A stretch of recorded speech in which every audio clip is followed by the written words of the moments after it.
Welcome back to the basement. I'm Steve Lewis.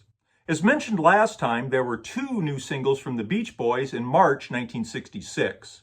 On March 7th, Caroline No, backed with Summer Means New Love from the Beach Boys' Summer Days and Summer Nights album, was released as the first ever Brian Wilson solo single.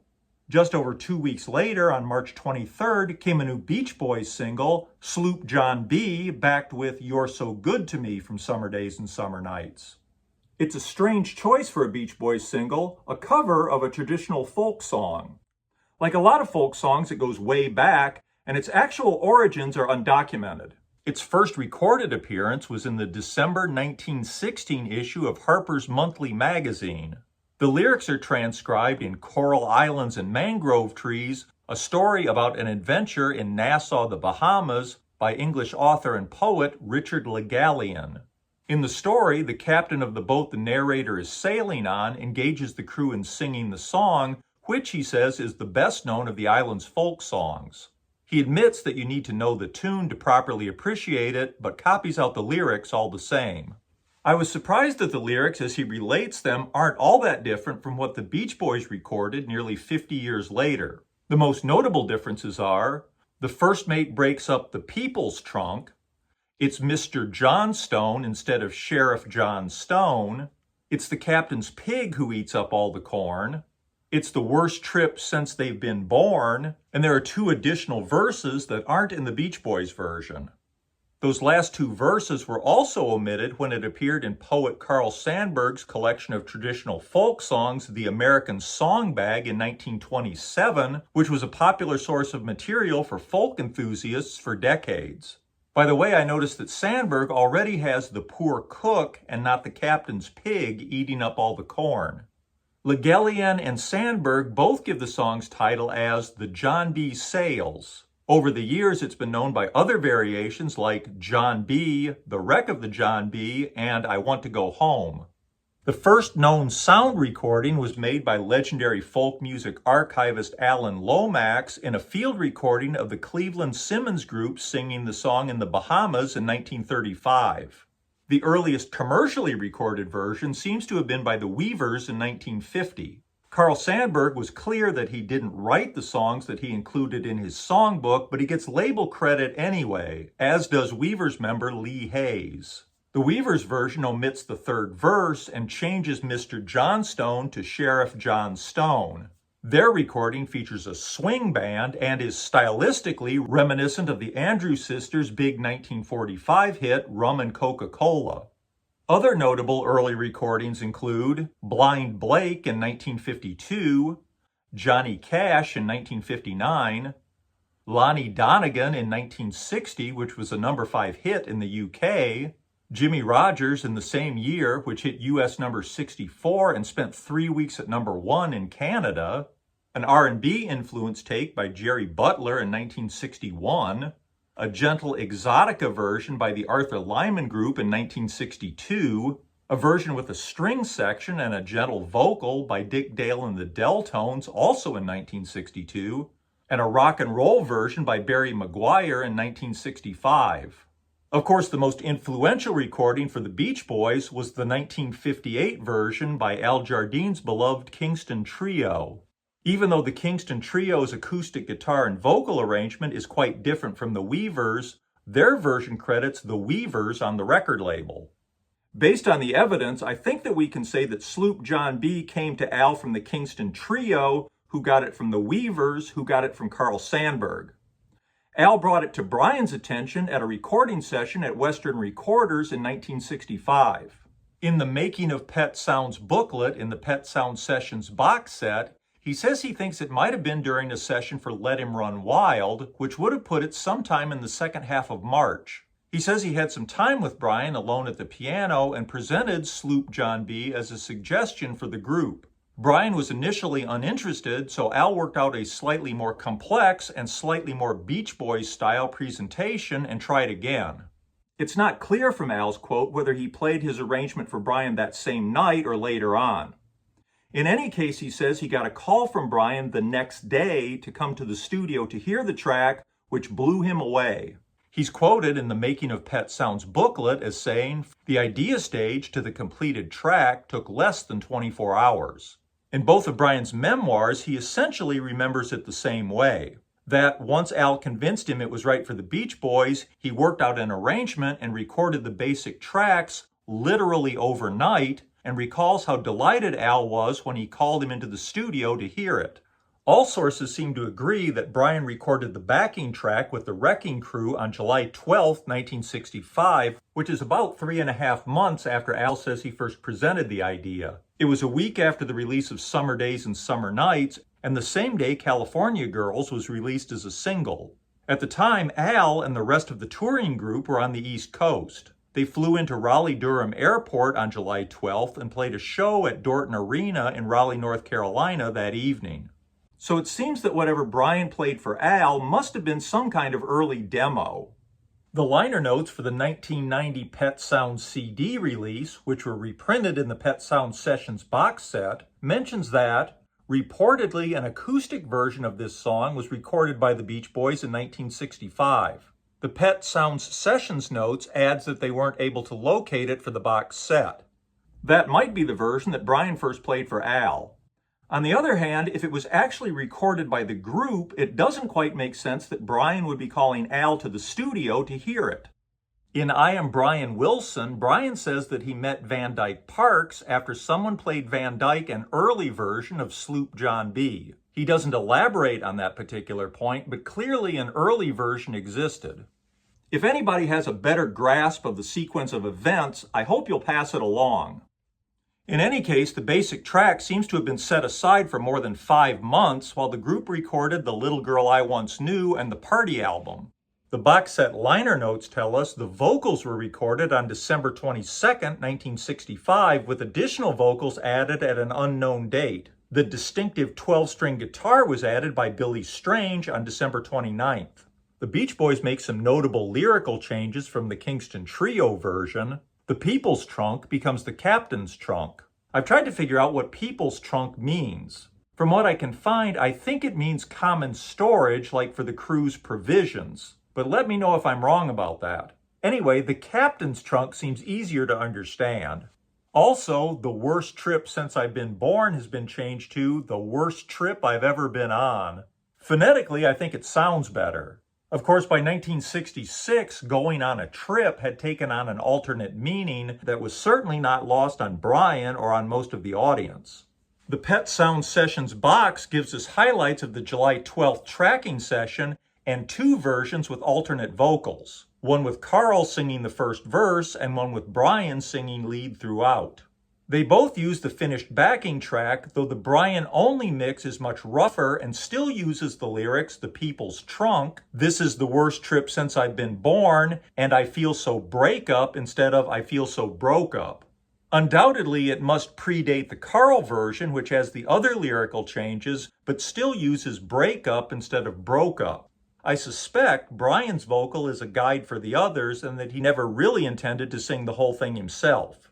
I suppose, too, that might be the version that Van Dyke Parks first heard. The completed recording stayed in the can for nearly 3 more months before it was finally issued on March 23, 1966, a year since Al apparently had first presented the idea. It's understandable why they sat on it through the first part of 1966. Barbara Ann was having an unexpectedly long chart run. It had entered the Hot 100 on January 1st and didn't drop out until March 19th, 4 days before Sloop John B was released. Less understandable is why they released Caroline No under Brian's name and Sloop John B just 16 days apart. In Wouldn't It Be Nice, it's asserted that Capitol rushed Sloop John B out when they saw that Caroline No wasn't going to be a major hit.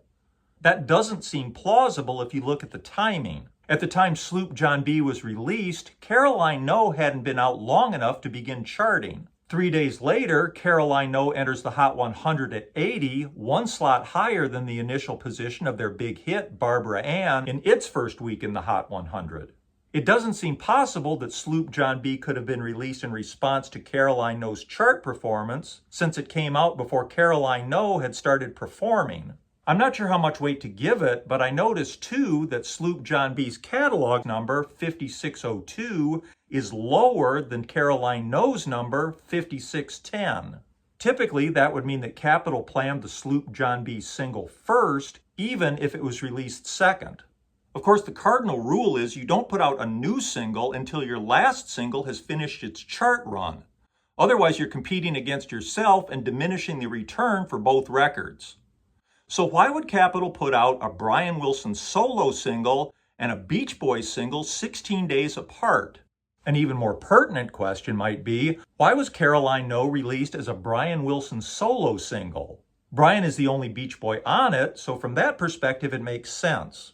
In Wouldn't It Be Nice, it said that early on, Brian considered making the album that became Pet Sounds a solo album, anticipating that there would be resistance from the others to his new direction. It said that he didn't consider leaving the group, but thought it might work to have concurrent group and solo careers.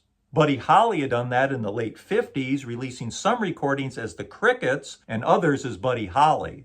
Sonny and Cher were doing it currently, working as a duo while simultaneously having success with solo releases. Depending on the source, Capitol either suggested Caroline No be a solo single or were supportive of Brian when he suggested it. By all reports, Brian was happy to have his name on it, and the rest of the group were decidedly not happy. It said in Wouldn't It Be Nice that Capitol's support came from their desire to broaden the group's marketability. As we talked about when we discussed 1965, Capitol clearly was looking for ways to present the Beach Boys as individual personalities like the Beatles. Yet, it says in the book, the Beach Boys were as bland personality-wise as sand on the beach. As great a track as it is, Caroline No seems like an unlikely choice for a single A-side. It's about as far removed as possible from the fun, teen-friendly records that Capitol had been pressuring Brian to create. On the other hand, a few months earlier, Capitol had had one of the biggest hits of 1965 with a similarly seemingly unlikely A-side, Yesterday by the Beatles. Maybe Capitol thought that Caroline No would find the same kind of response and spotlight Brian Wilson in the way that Yesterday had spotlighted Paul McCartney. With McCartney the only Beatle on Yesterday, there had been some consideration given to issuing Yesterday as a Paul McCartney solo single. This is pure speculation, but I wonder if, somewhere deep in the Capitol Tower, there were people with more Machiavellian motives. Brian was clearly determined to make music with a more mature artistic bent. Somebody may have reasoned that releasing the single was a good way to keep one of their biggest artists happy. If the single was a hit, great, that's good for Capitol. If it flopped, it might back Brian off his artistic aspirations and back to writing catchy teen hits, which would also be good for Capitol. Issuing it as a Brian solo single might have been a bid to make Brian feel valued by Capitol while protecting the Beach Boys brand in case the single tanked. Meanwhile, the more obviously commercial Sloop John B would keep the Beach Boys on the radio and in the charts while the experiment played out. It could even be viewed as giving the fans a choice between Brian's new direction and an excellent but less challenging Beach Boys record. If true, it wouldn't be the last time that a record company put out a solo record from a member of a successful group to please them, but with some suspicion that they secretly hoped it would fail and not jeopardize an already established successful act. Later on, Roger Daltrey, Mick Jagger, and reportedly Dennis Wilson all felt a keen lack of label support for their solo efforts. Of course, plenty of people working at Capitol told Brian it was going to be a monster hit. Why wouldn't they? Carl and Mike, with Bruce and Brian, also recorded radio promos for the single for select radio stations, 2 of which can be heard on the Pet Sound Sessions set. Caroline No peaked at number 32 on April 30th, just a week before Sloop John B hit its number 3 peak. A week after that, Sloop John B is at number 5, while Caroline No has completely dropped out of the Hot 100. Of course, that doesn't mean that Caroline No isn't one of the all-time great records. We'll talk more about it as part of our overall discussion of Pet Sounds in a few weeks. Now let's return to the discussion of Sloop John B. The Beach Boys arrangement has none of the calypso feeling of most other versions. The high flute that starts the record gives the feeling of a boat whistle and immediately establishes a breezy nautical theme. It's hard to say which is more outstanding, the instrumental or the vocal arrangement, but both the track and the vocal build masterfully from the beginning all the way to the end, sounding ever more exhilarating and powerful. When the instrumentation briefly drops out just before the final verse and we're left with only the group vocals, the effect is almost like taking flight. The group turn in one of their all-time finest vocal performances. Mike in particular is outstanding. They all sound incredibly relaxed and make it all appear effortless. It's one of those Beach Boys songs that I've heard so many times that it's easy to overlook what an astonishingly great record it is. One of the things I really like about doing this channel is that it gives me a reason to go back and really listen to something like this and appreciate a beautiful and amazing piece of work. It's certainly valid to view Sloop John B. as part of the hot new folk rock genre, following in the footsteps of the Animals' House of the Rising Sun, the Byrds' Bells of Rhymney, and the many recent successful covers of folk-flavored Dylan tunes by rock acts, including the Byrds' own #1 hit version of Mr. Tambourine Man. A folk rock record that Sloop John B. particularly brings to mind is the Byrds' second #1 hit, Turn, Turn, Turn. It was released on October 1st, 1965, nearly 6 months before Sloop John B., but the Byrds had started recording Turn, Turn, Turn about 2 months after Brian's Sloop John B. tracking session on July 12th. The Beach Boys don't seem to have returned to Sloop John B. until late December of 1965, around the time Turn, Turn, Turn was finishing its 3-week run at #1. They added their vocals, of course, and the most Byrds-like feature, the 12-string guitar by Billy Strange.